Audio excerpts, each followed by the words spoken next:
ہم نے کل جو پنجاب اسمبلی کی تحلیل کا فیصلہ کیا تھا اس کی سمری جو ہے وہ رات کو تقریباً 9:30 بجے کے قریب جو ہے وہ گورنر ہاؤس میں موصول ہو گئی تھی۔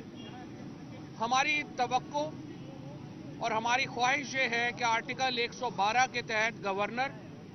24 گھنٹے کا انتظار نہ کرے اور وہ فوری طور کے اوپر اسمبلی کی تحلیل کا حکم نامہ جاری کرے تاکہ نگران حکومت کے قیام کا جو عمل ہے وہ شروع ہو سکے۔ حمزہ شہباز صاحب سے جو لیڈر آف اپوزیشن ہیں ان سے فارملی رابطہ جو ہے وہ کیا جا رہا ہے اور پرویز الہی صاحب انہیں اپنے جو نام ہیں وہ تجویز بھیج دیں گے۔ انہوں نے اپنے نام بھیجنے ہیں اور ہمیں امید ہے کہ وہ ذمہ داری کا مظاہرہ کریں گے اور ایسے نام ہی اس کنسیڈریشن میں آئیں گے جو کہ غیر جانبدار ہوں گے اور جو